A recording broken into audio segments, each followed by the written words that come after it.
Merci de votre fidélité au programme de Gangan TV. C'est un plaisir pour moi de vous retrouver dans cet autre numéro de Café Débat, l'émission qui donne la parole à ceux qui veulent la prendre en vue d'impacter l'opinion. L'invité du jour, c'est M. Ibrahima Abessila, président de la NGR, parti allié à la mouvance présidentielle depuis 2015. Évidemment, avec lui, nous aborderons l'actualité du moment, notamment la question qui se trouve sur toutes les lèvres, la question de nouvelle constitution. Mais tout fraîchement, l'adresse à la nation du chef de l'État. Quel est le regard du président de la NGR, donc Abessila, sur cette question, et bien d'autres sujets liés à la gouvernance Alpha Condé, notamment le bilan, plan énergétique, économique, ainsi de suite. Il nous parlera aussi de la vie de la NGR et ses ambitions à l'aune des élections législatives qui arrivent, mais aussi de la présidentielle de 2020. Mais avant, nous parlerons bien sûr de Abbé l'investisseur, mais aussi celui-là qui a fait des œuvres caritatives ici et là en Guinée. Et déjà sur ce plateau, l'invité du jour, Monsieur Abbé, bienvenue dans cette émission. Merci, oui. D'ailleurs, merci de nous recevoir ici, puisque c'est nous qui venons à votre rencontre. Merci. Tout de suite, on va parler de politique dans la deuxième partie de l'émission, mais avant, on s'intéresse d'abord à votre casquette d'investisseur. Abbé, qui a mis des fonds dans divers domaines, mais principalement dans le domaine de l'énergie. Globalement, qu'est-ce que vous pouvez nous dire de vos investissements en Guinée depuis belle lurette? Comme vous le savez, nous avions une compagnie d'ingénierie, d'énergie et de mines. Nous sommes opérationnels aux États-Unis, ici en Guinée, et nous contemplons nous implanter dans d'autres pays africains tels que le Ghana, Madagascar et tant d'autres. Pour parler de la Guinée principalement, je l'ai dit tout à l'heure, beaucoup vous connaissent comme celui-là qui est venu en 2010, qui s'est investi sur le plan politique, mais ce qui est méconnu du grand public, c'est que vous investissez aussi dans le pays. Principalement dans quel domaine? À date, quelle idée on peut avoir de vos investissements? Dans le domaine de l'énergie, j'ai investi en l'occurrence de 30 et quelques millions de dollars pour rénover Tombo, qui est opérationnel, qui fournit actuellement de l'énergie à la population guinéenne. Ensuite, notre compagnie, nous avions acheté la compagnie Hyperdynamique avec les données sismiques 3D et 2D que nous possédons actuellement, qui couvrent le littoral, toute la côte, les côtes guinéennes pour le pétrole et du gaz. Nous allons mettre ça à la disposition du gouvernement et bien sûr nous allons aussi bientôt, s'il plaît à Dieu, commencer la recherche du pétrole et du gaz offshore. En plus, nous venons de boucler une affaire de 2,5 milliards de dollars avec des partenaires chinois pour construire une usine de 2,5 mégawatts d'alumina en Guinée. Bien, donc ça fait de gros projets et vous êtes au devant justement de ces projets-là. En parlant d'abord du projet énergétique, vous avez rénové Tombo sous forme de BOT, parce que depuis un bon moment on parlait de cela, mais il y a eu des petits débats autour. Est-ce que vous pouvez revenir un peu sur les conditions d'acquisition de ce projet à date? Est-ce qu'il évolue bien? Il produit l'électricité? Comment vous revendez à EDG? Et quel impact ça a eu sur la desserte globalement? Ça a eu un impact remarquable sur la production énergétique. Et comme vous le savez, pendant la saison sèche, il n'y a pas suffisamment d'eau dans nos barrages. Et nous venons à la pointe et nous contribuons énormément pour électrifier les domiciles guinéens. Qui produit combien de mégawatts? Nous produisons actuellement 24 et qui vont monter à 30 bientôt. D'accord. Et qui a donc boosté la desserte globalement en saison d'étiage notamment? Oui, bien sûr, oui. Et c'est vrai qu'à un moment donné, il y a eu des débats autour de la forme du projet, BOT ou non, c'était donné par amitié et tout. Une fois encore, est-ce que vous pouvez éclairer les lanternes sur la forme du projet, comment vous l'avez acquis et comment vous le développez aujourd'hui en fin de compte? Je l'ai acquis comme dans tous les autres pays africains, ou même européens d'ailleurs, Tu sais, il y a des marchés qui se passent en fonction des capacités de l'individu pour le financement. L'État, ils ont suffisamment de boulot, ils doivent s'occuper des salaires des employés, de l'énergie dans l'ensemble, de la santé, de l'éducation. Donc, s'ils ont des investisseurs privés qui sont prêts, prendre tout avec les risques bien sûr qui l'accompagnent à investir dans notre pays, eh bien, ils n'hésiteront pas à leur donner le projet. Bien. Et j'encouragerai d'ailleurs tout autre Guinéen qui veut le faire autant de venir. Parce que la capacité est encore faible pour qu'on augmente la production dans ce domaine. Merci. Je rappelle qu'il s'agit de Tombo 3, effectivement. En termes de production, vous avez mis de l'argent. Bien sûr. Risque. Maintenant, comment ça se passe aujourd'hui?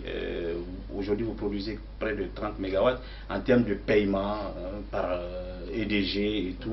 Est-ce que ça se passe bien? Est-ce que le risque... Ça, c'est les risques et les conséquences que nous assumons. Ils payent, ça c'est vrai, mais avec un peu de retard, bien sûr. Oui. Alors, on va passer à l'autre projet dont vous avez parlé, dans le domaine du pétrole, mais aussi des mines. Qu'est-ce qui vous a amené vers cet autre domaine? On sait qu'aujourd'hui, le domaine minier il est beaucoup florissant dans notre pays. Alors, AIS s'aventure dans ce domaine. Dans l'avenir, pas dans bientôt d'ailleurs, une fois que nous commençons à construire les usines comme les usines de transformation directe de la bauxite en alumina, une chose qu'il faut retenir, nous aurons besoin de beaucoup d'eau et beaucoup de vapeur. Donc, si nous découvrons nos gaz ici, nous pourrons alimenter des groupes qui nous fourniront non seulement la vapeur qui sera transformée dans les chaudières pour nous permettre à transformer nos bauxites sur place au lieu de les revendre aujourd'hui à 25 $. La tonne. À la tonne, nous l'aurons à 1400 $ et même plus. Donc, ou 500, 600 $. Donc, le coût monte en exponentiel, 10, 15 fois, ça dépend de la fluctuation du marché. Mais ça va créer toute une ville. Comme vous savez, Fria ne produit que 100 et quelques mille, 150 000 tonnes d'alumina. Et là, on parle de 2 millions de tonnes. Ça va créer suffisamment d'emplois direct ou indirect pour la population guinéenne. Et ça va redynamiser l'économie. Voilà. Donc, dans un premier temps, vous allez installer des infrastructures industrielles pour la transformation. Bien sûr. Et là, nous allons contrôler tout le vertical, à savoir au niveau des mines, de la production minière, du transport jusqu'à la transformation directe de l'alumine, de la bauxite en alumine. Et pourquoi pas, parce que nous aurons, une fois qu'avec la découverte du gaz, nous pourrons produire suffisamment d'énergie pour transformer jusqu'en aluminium dans l'avenir. Et les sites ciblés pour l'instauration de l'entreprise, l'industrie et la transformation, c'est dans la zone de Bokeh, c'est comme ça? Les mines, pour le moment, nous avions eu un lot à Gawal, mais pour la transformation, comme vous savez, il y aura des produits chimiques, des produits autres produits, par exemple, il faut de la soude caustique. Il faut de l'eau salée pour le transformer. Donc, c'est quand on tient tout ça en considération et être capable de revendre les produits finis par bateau, donc les problèmes de logistique, nous sommes en train de faire les études sur les côtes. Sur la côte. Sur les côtes guinéennes. Voilà. Vous avez parlé de pétrole, vous avez acquis Hyperdynamic. Oui, Hyperdynamic maintenant appartient à IS Engineering, ainsi que les données, les travaux qu'ils ont accomplis ici en Guinée, qui s'estiment à 800 et quelques millions de $. Oui. Alors, si je ne me trompe, si j'ai bonne mémoire, je pense qu'ils ont fait des prospections ici et qui n'ont pas donné grand-chose en termes ça a donné de pétrole. Nous avions les données, nous les avons regardées, ça avait bien donné, seulement ils se sont précipités à annoncer le premier résultat qui n'était pas concluant. Les résultats suivants ont prouvé qu'effectivement il y a du pétrole, même du gaz offshore de la Guinée. Oui. Je me rappelle que Jean-Marie Doré, à l'époque, quand il était Premier ministre, il a annoncé avec fougue et avec Hyperdynamique que nous allons bientôt devenir un pays, un pétrodollar, si je ne me trompe, c'est le terme qu'il a employé. Tu sais, alors, ça excite beaucoup le pays, oui. Mais avec le temps, je suis sûr... Quel espoir vous avez en termes de timing? Est-ce que vous allez reprendre les prospections? J'ai eu la chance moi-même de regarder les données, c'est vraiment promettant. Voilà. Et quand est-ce que vous allez reprendre les prospections Je suis en train de négocier présentement avec le ministère concerné et nous allons voir si nous nous entendons bien sûr sur les conditions. Il n'y a pas de raison qu'on puisse commencer les travaux. Voilà. Et selon vous, si on se réfère à vos études, quel impact ça peut avoir sur... parce que l'économie aujourd'hui globalement tirée par l'activité minière principalement, si jamais on arrive à découvrir le pétrole, à vrai dire, et qu'on commence à exploiter à travers votre société AIS, quel autre impact ça peut avoir sur l'économie? C'est énorme. Dans ce sens, ça va créer beaucoup de boulot, ça c'est un. De deux, nous contrôlons tout le vertical, c'est-à-dire des mines jusqu'au produit fini. Et une fois que nous commençons à produire notre énergie à nous, à partir du pétrole et du gaz que nous allons découvrir dans ce pays, une fois que les accords sont bouclés, ça va permettre au pays de relocoler. Parce que, tiens-toi bien, comme tu l'as dit, nous vendons les tonnes de bauxite actuellement sur le marché de l'ordre de $30. Sur les $30, la Guinée, avec les partenaires, ils n'ont que peut-être 10 à 15% de ces $30, c'est-à-dire entre 7, 10, $12 par tonne. Et quand on transforme ces produits ici, leurs revenus vont en exponentiel, c'est-à-dire les caisses de l'État, non seulement il y a les taxes sur la bauxite, il y a les taxes sur les produits finis et tout le reste. La Guinée n'aura plus besoin, disons, de l'aide extérieure comme on le fait présentement pour boucler le budget. Bien. Et bien sûr, il y a des industries secondaires qui viennent se greffer à cela et c'est le redécollage économique. Pour terminer cette première phase donc, de l'émission, à Bessila, donc, je vois que vous mettez de plus en plus de moyens. Vous prenez de plus en plus de risques pour investir, pendant que d'autres pensent que le climat des affaires en Guinée n'est pas si attrayant, n'est pas si rassurant. Vous avez déjà investi dans l'électricité avec Tombo 3, $30 millions, etc. Maintenant, vous êtes dans le domaine du pétrole et puis les mines. Est-ce que ça veut dire que vous êtes rassuré que le climat des affaires en Guinée est véritablement sécurisé, attrayant, et qu'il faut investir? Oui, je pense que oui. Bien sûr, il faut la stabilité politique, comme tout bon investisseur. Nous n'aimons pas trop de bruit. Absolument. Donc, comme on le dit bien, quand vous commencez à faire du bruit, alors ça l'argent a peur du bruit. On vous fuit. Voilà. Donc, nous voulons que la Guinée soit stable, apaisés comme ils l'ont été jusqu'à présent et que dans l'avenir ça encourage beaucoup plus d'investisseurs ici dans notre pays. Mais prendre des risques, il y a eu beaucoup de gars par exemple, si nous prenons le cas où je vis aux États-Unis, qui ont pris beaucoup de risques. Tous les gars qui ont quitté le côté est des États-Unis pour aller vers le Far West, comme on le disait à l'époque, il fallait traverser le désert, il y avait les Indiens qui vous attaquaient et tout le reste, aller chercher de l'or et tant d'autres richesses, sont devenus les plus riches de ce pays-là aujourd'hui. Les premiers risques. Voilà, exactement. Donc si tu ne prends pas de risques, tu n'avances pas dans cette vie. Voilà. Bien. Voilà donc cette première phase justement de Café Débat qui s'intéressait à l'homme sous sa casquette d'investisseur à Bessila, donc dans ces trois domaines comme il vient de le citer. On va revenir là-dessus brièvement dans la deuxième partie, là où nous parlerons effectivement d'actualité politique et avec tous ces sujets qui se trouvent sur toutes les lèvres, comme je l'ai dit, la question de nouvelle constitution ou si vous voulez de troisième mandat, ainsi de suite. Juste après une pause thé, nous nous retrouvons. Le Club des Métis pour la prévention des conflits et le maintien de la paix, en partenariat avec la Commission électorale nationale indépendante, CENI, et la collaboration de Wassolon Agency Communication organisent la première édition du tournoi de football des partis politiques. Pour promouvoir le fair play politique en vue d'instaurer un climat de non-violence dans la pratique de la politique en Guinée, 16 partis politiques se donnent rendez-vous autour du cuir rond. Quel parti politique remportera cette première édition du tournoi de football des partis politiques? Rendez-vous en septembre 2019. Institution républicaine et non gouvernementale, associez votre image à cet événement inédit. Contact 624 26 92 42, 664 24 61 06. Merci de nous retrouver dans cette deuxième partie de Café Débat qui a comme invité M.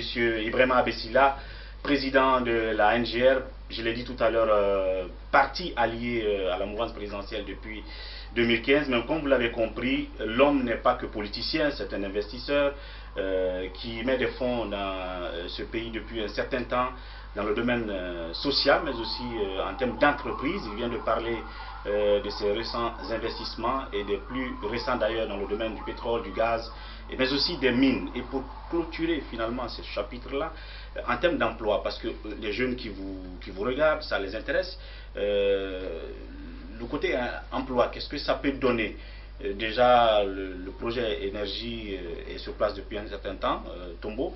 Quand on parle par exemple de vos projets à venir là, c'est-à-dire les plus proches, le domaine du pétrole et des mines, qu'est-ce que ça va donner en termes d'emploi pour les jeunes qui sont installés notamment localement? Parce que vous avez vu qu'en ce moment, Alpha Condé parle du contenu local, c'est-à-dire prioriser ceux-là qui sont sur place en termes d'emploi. En termes d'emploi, je dirais que ça aura un impact énorme sur l'économie guinéenne, et je dirais même que ça peut être le redécollage économique que la Guinée a tant attendu. Et en termes de chiffres, ça sera, est-ce que c'est des milliers, d'abord au niveau, il y a la phase d'installation. Bien sûr, les équipements, on les achète à travers le monde, mais les installations se feront en Guinée. Donc c'est des millions et des millions qui seront investis ici. Il y aura au moins, rien que dans l'usine, 800 emplois directs. 800 et même plus quand tu ajoutes bien sûr les emplois indirects. Les emplois indirects, ça pourra aller jusqu'à... quand je dis 800, c'est-à-dire 800 directs. Mais les emplois indirects, ça peut aller jusqu'à 2000, 3000. Voilà ce qui est une bonne nouvelle, hein, en tout cas pour les jeunes qui peuvent être en train de suivre cette émission. Maintenant, pour parler d'actualité politique, ABC, le président de la NGR, en 2010, vous étiez là lors de la campagne, vous avez drainé du monde et tout et tout. Et le miracle que vous avez produit à l'époque, on le rappelle sans cesse, d'être classé 5e, devant des figures qui étaient déjà connues à l'époque, hein, comme les Jean-Marie Doré et autres. Bref, on va parler de tout ça tout à l'heure. La vie du parti, est-ce qu'il tient toujours comme avant, comme en 2010? Mais l'actualité la plus brûlante, c'est l'adresse à la nation du président de la République. Et c'était hier, et qui a profité et s'est prononcé sur le sujet, enfin, le point sur lequel il était très attendu, la question de constitution. Qu'est-ce que vous avez retenu de cette adresse à la nation du président Alpha Condé? C'était excellent parce que nous traversons une période très difficile pour le pays, une division nette, visible. Son adresse était due et il l'a très bien livré, et j'espère que ça va continuer dans ce sens. Mais je suis sûr qu'il a eu de très bons conseils, il a bien réfléchi avant de le livrer. Merci. Et un des sujets sur lesquels il était, sinon le sujet sur lequel il était le plus attendu, c'est la question de constitution. Alors il l'a abordé de façon sage, en disant qu'il compte écouter tout le monde, il ne veut pas prendre parti, et il décide de confier à Kassouri Fofana, le Premier ministre, le rôle, la fonction d'ouvrir les consultations larges, les entités de la société civile, les partis politiques et encore d'autres, pour savoir qu'est-ce que chacun pense de cette question de nouvelle constitution. Vous, à la NGR, qu'est-ce que vous pensez? Parce qu'il y a des partis alliés au pouvoir qui s'étaient déjà dit favorables à une question de nouvelle constitution. Aujourd'hui, quelle est la position de la NGR par rapport à ça? La position de la NGR par rapport au débat de constitution, de nouvelle constitution. Voilà. D'abord, je vais expliquer quelque chose d'autre avant d'adresser ce point. Vous avez dit dans le discours du président, il avait parlé par exemple de la mise en place de l'Assemblée nationale dans cette année, avant la fin de l'année. Et moi je trouve que ça c'était une très bonne chose, dans ce sens que le pays actuellement, en ce qui me concerne, les députés que nous avions en place, leur mandat est périmé. Je l'avais dit la fois dernière, et ça m'étonne que ça a pris, qu'il y a eu même prolongation, parce qu'on ne devait pas les reconduire, d'autant plus que nous ne sommes pas en période de guerre, ni en période d'épidémie. C'est pour cela que votre député n'est pas resté à l'Assemblée? Justement, c'était l'une des raisons. Donc, en plus, ça déjà c'est vraiment un grand pas en avant. Il faudrait que le vide soit rempli le plus tôt que possible. Mais parce que l'Assemblée nationale est l'élimination. Pourquoi on n'avait pas communiqué sur cet aspect? Parce que c'est important, politiquement. Je rappelle que c'est le président de PADES, Ousmane Kaba, qui a décidé de quitter l'Assemblée après que le président a décidé de prolonger le mandat des députés, et qui s'est glorifié de cela, que c'est le seul député qui a quitté. Or, la NGR aussi a son député qui a quitté l'Assemblée. Pourquoi vous n'avez pas communiqué sur ça? Si, j'avais communiqué. Tu peux regarder dans tes dossiers, lors de mon interview passée, j'avais bien souligné ça. J'ai même donné des exemples à l'appui en disant que nous avions vécu l'ère de Lansana Conté, où il y avait eu des prolongations de mandat. Et lors de son décès, les militaires, parce qu'il y avait le vide, les militaires, ils ont pris le pouvoir, et c'était d'ailleurs la cause que mon cousin Somparé n'a pas été président. Tout à fait. Bon, en plus, si nous sommes encore dans le même scénario, il faut quand même essayer de résoudre ce problème-là le plus tôt que possible. Donc en plus tu peux revoir l'archive. Donc en plus du PADES, il faut dire que le député de la NGR n'est pas officiellement à l'Assemblée. C'est très important comme précision. Oui, maintenant, la question de constitution, la NGR dit quoi? Oui à une nouvelle constitution, comme les autres l'ont déjà dit. Non, mais ça c'est un faux débat, question de constitution. L'école d'où moi j'ai été formé, je ne peux pas approuver ou dire non à quelque chose qui n'existe pas. Pour vous, ça n'existe pas? Ça n'existe pas. Ils ne m'ont jamais donné un dossier pour lire quelque chose que tu n'as pas lu. Tu ne peux pas te décider là-dessus.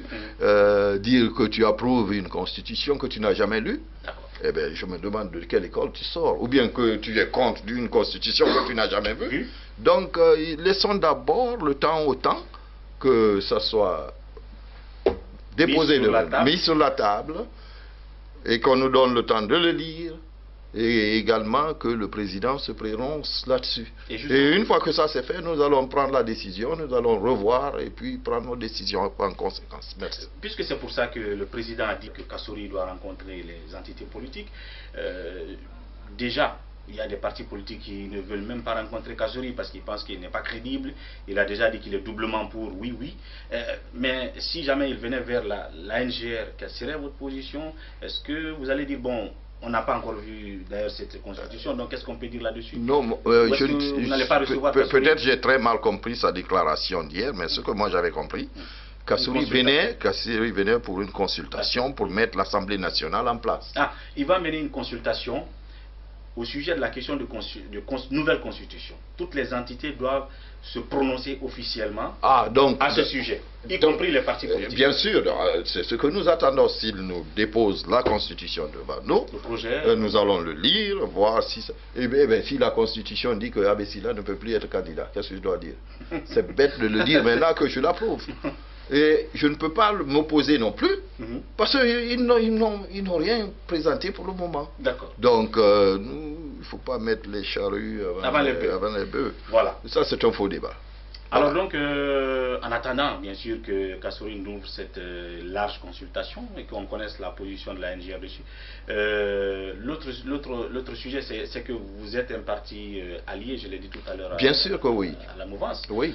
Après maintenant 5 ans, depuis 2015, vous avez apporté votre soutien Alpha Condé. Oui. Quel bilan, vous personnellement, vous pouvez faire globalement de la gouvernance Alpha sur divers plans, énergie, économie, Bon. notamment?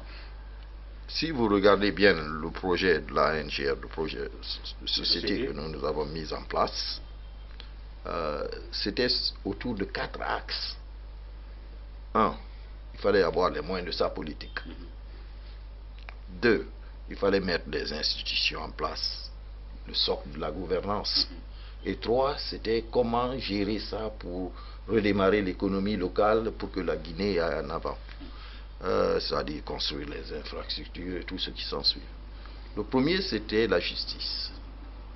Qu'on ne le veuille pas, il a restructuré la justice. Il les a même donné des bâtiments décents pour qu'ils puissent travailler.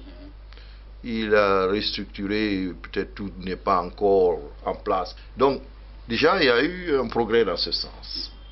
Au niveau de la sécurité, l'armée a été restructurée. Et, avant, tu te rappelles, quand on faisait la campagne, les gars se promenaient avec les AK-47 sur le dos, les petits policiers à travers le pays. Donc, ça, c'est un grand pas pour le pays. Et la bonne gouvernance, là, il y a un peu de if, comme on le dit en américain. Dans ça, je ne peux pas l'évaluer pour le moment, mais il faut qu'il cerne ce problème. Donc, en ce qui concerne l'énergie, il a fait qu'à l'État. Moi, à sa place, j'aurais attaqué les 3 à mon premier mandat. Donc il a mal abordé la chose, quoi. Mais il a suivi exactement ce qu'on avait comme programme. Mais la décision de ne pas attaquer les 3, Amaria, Kaleta et Soapeti en même temps, peut-être il a été un peu prudent. Il n'est pas ingénieur en électricité comme moi, il ne connaissait pas, peut-être. Il avait d'autres projets, d'autres. Peut-être que c'était pour des raisons politiques. Pas politique, peut-être il n'avait pas les moyens de sa politique. Voilà. Mais il ne vous avait pas aussi comme allié en ce moment. Parce que non, je n'étais pas son allié, effectivement, nous n'étions pas alliés. D'ailleurs, j'étais très critique de lui. Bon, ensuite, tu as les mines. Les mines, comme je te l'avais expliqué tantôt, c'est pas seulement prendre les mines, les revendre, tel qu'on le fait actuellement. Mais il le faut pour avoir les fonds. D'accord, je mets des réserves sur ça. Mais pour vraiment réussir dans ça, il faut construire les usines ici. De transformation. Et comme le gouvernement n'a pas les moyens de le faire, il faut l'ouverture au privé. Et je te dis, aujourd'hui, quand tu regardes le cadastre des miniers, c'est détenu à 40 ou 50% par les Guinéens. Mais seulement, eux aussi, n'ont pas les moyens de les développer, c'est-à-dire de construire des usines. Donc sur ce plan-là, vous êtes satisfait? Non, je suis satisfait parce qu'il m'a supporté. Quand j'ai demandé ma licence, je l'ai obtenue comme tout autre Guinéen. Et comme moi, j'ai les moyens de ma politique, j'ai avancé. Bien. Donc ça, dans ce domaine, il a réussi, il a donc fait qu'à l'État. Et il a fait ces points qu'il faut reconnaître. PPTE. Attendez.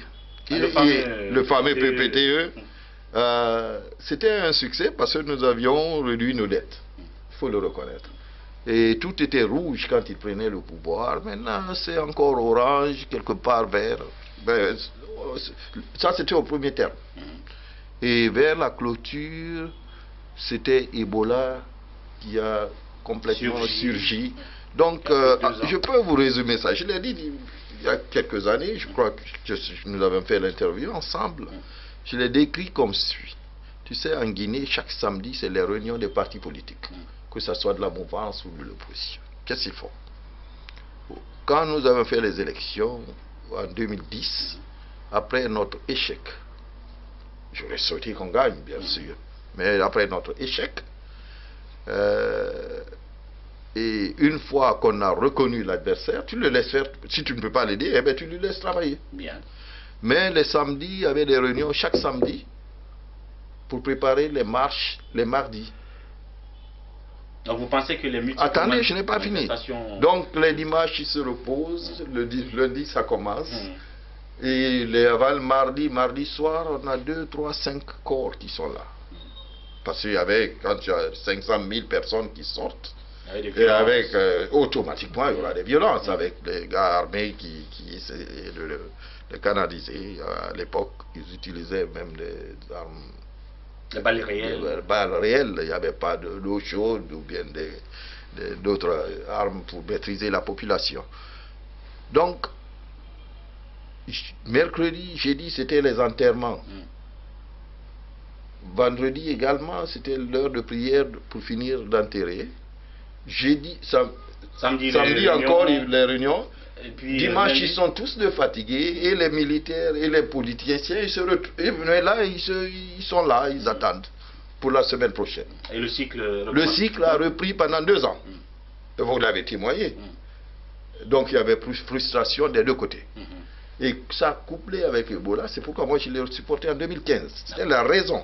J'ai dit, mais écoute, le gars, même si je me suis même marré un peu. Il n'a pas eu le temps. Je me suis même marré une fois en disant, même si tu avais pris Sarkozy, Angela Merkel, il ne pouvait pas faire mieux dans de telles situations. Mais c'était vrai. Mais en même temps, est-ce que c'est une excuse pour expliquer tout ce qui n'a pas pu marcher en quelque sorte? Non, là, je lui donne le crédit.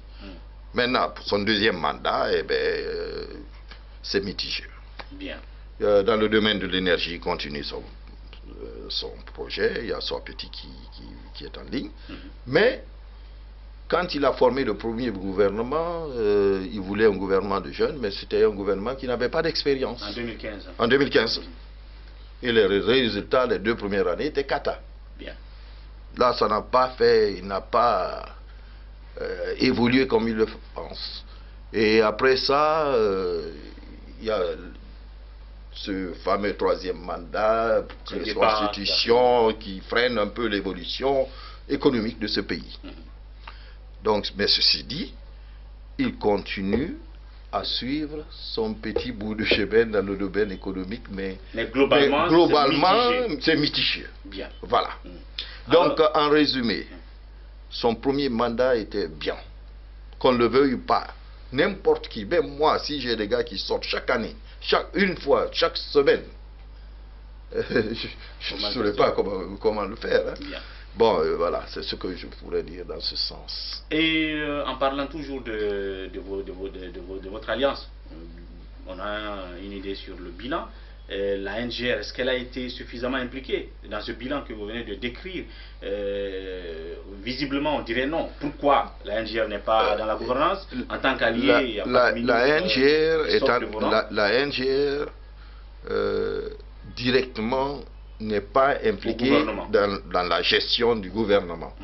Ça, il faut...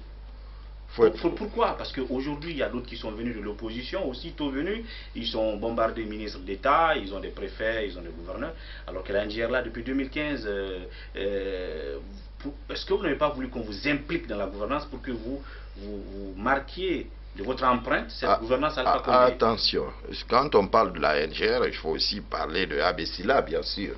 Les deux vont en pair, bien sûr, et j'ai des militants. Actuellement, beaucoup de gars de la NGR sont en train de contribuer dans le domaine économique. Si tu vas dans la centrale, il y a beaucoup de gars de la NGR qui travaillent, ceux qui travaillent dans les mines, dans plusieurs domaines ici en Guinée. Donc derrière les rideaux, nous contribuons au développement socio-économique et surtout économique de ce pays, pour aider le gouvernement, aider le pays à redémarrer. Voilà. Est-ce que c'est parce que vous n'avez pas voulu entrer au gouvernement, pas vous personnellement, mais des cadres du parti? Je contribue mieux là où je suis en dehors du gouvernement. Si j'étais le président, là, c'est autre chose. Bien. Alors, maintenant, la vie du parti, vous avez parlé tout à l'heure de l'autre annonce que le président a faite. Il a demandé à ce qu'on appuie la CENI pour aller vers les élections législatives durant cette année 2019, ce que beaucoup ne croient pas en ce moment. Alors vous, est-ce que la NGR, comment elle se prépare en tant que parti pour ces élections? Est-ce que vous serez candidat comme député, tête de liste? Comment le parti se prépare? Est-ce que le parti est suffisamment prêt comme il était en 2010 globalement? Oh, nous avions encore nos structures en place, ils dorment, mais pour les réveiller, ça ne prend pas de temps. On a l'impression que la NGA n'existe pas sur le terrain Non, comme en 2010. non, de sortir et faire des danses ou bien des réunions chaque samedi, c'est pas ce qu'il fait. La NGR, c'est l'affirmation de ces principes que nous avions intégrés dans ce pays. Il y a beaucoup de Guinéens qui croient réellement et sincèrement à la NGR. On les a éduqués sur ce que nous voulons faire pour ce pays et ils ont pris bonne note.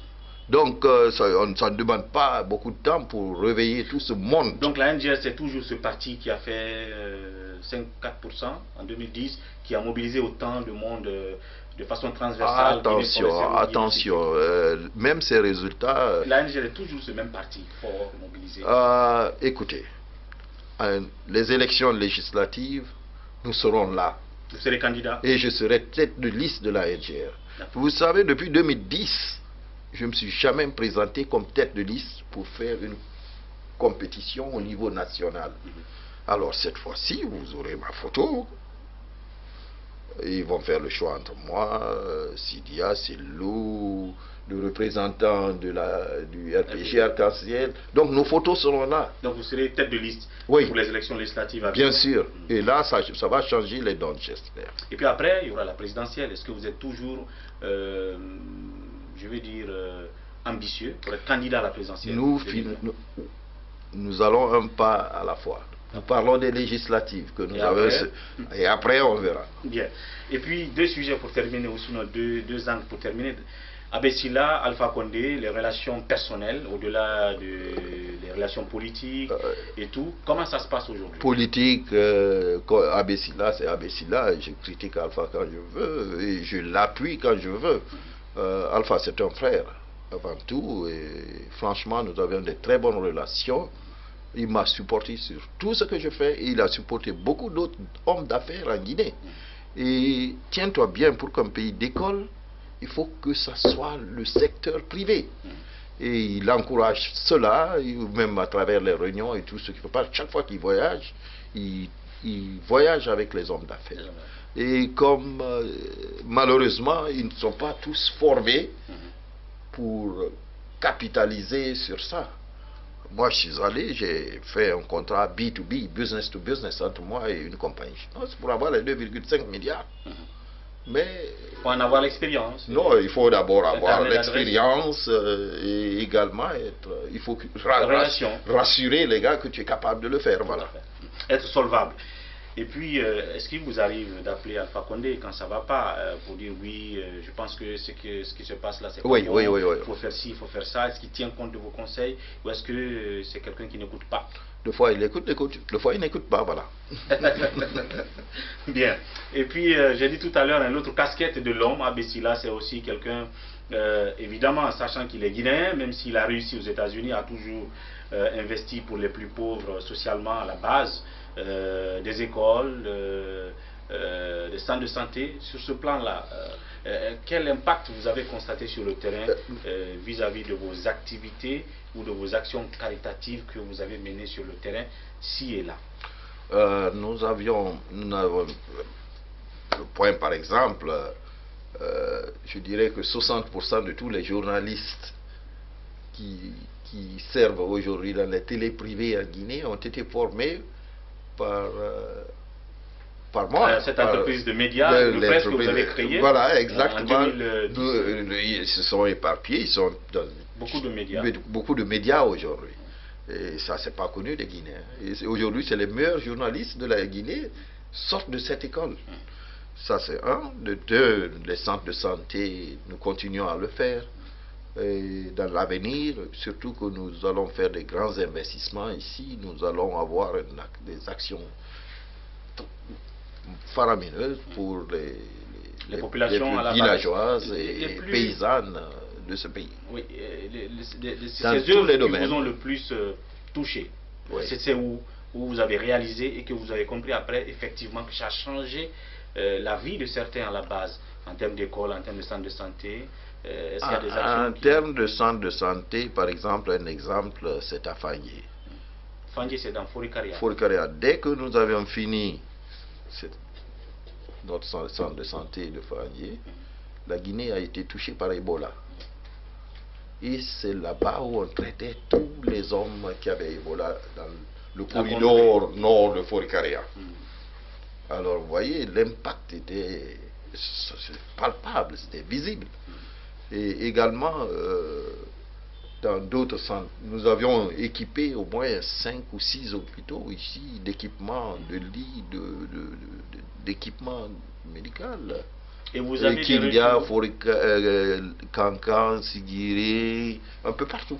Et vous avez des retours de gens qui vous font des retours, qui sont satisfaits, ils sont touchés positivement. Oui, bien sûr, parce que ces pauvres, ils se traitent dans leur localité. Et franchement, c'est une bonne chose. Les enfants vont à l'école là-bas, il y a d'autres qui sont maintenant au lycée. Ça fait bien de les voir. On les suit de après jusqu'au niveau collège, ainsi de suite. Voilà, sûrement il y a des sujets qu'on n'a pas pu aborder. L'invité du jour, donc Abbé Sylla, qui n'est pas tout le temps sous les projecteurs, donc il faut profiter quand on l'a. Alors, votre dernier mot, vos derniers propos face à la caméra en quelques secondes. Je voudrais réveiller tous les militants de la NGR de se préparer pour les élections législatives. Merci. Et puis, bien sûr, vous êtes bref hein, à l'endroit des autres citoyens et aussi à l'endroit d'Alpha Condé, parce que le moment il est crucial. Si vous avez un conseil à lui donner, globalement. Je voudrais le remercier pour le support sur tout ce que nous faisons dans cette République et pour le bon discours qu'il a fait hier. J'espère qu'il continuera dans ce sens. Merci beaucoup, à très bientôt. Ouais. Merci. Voilà, mesdames et messieurs, c'était tout pour ce numéro de Café Débat qui donc recevait comme invité M. Ibrahima Abbé Sylla. On se retrouve très bientôt pour un autre numéro avec un autre invité. D'ici là, prenez soin de vous et au revoir.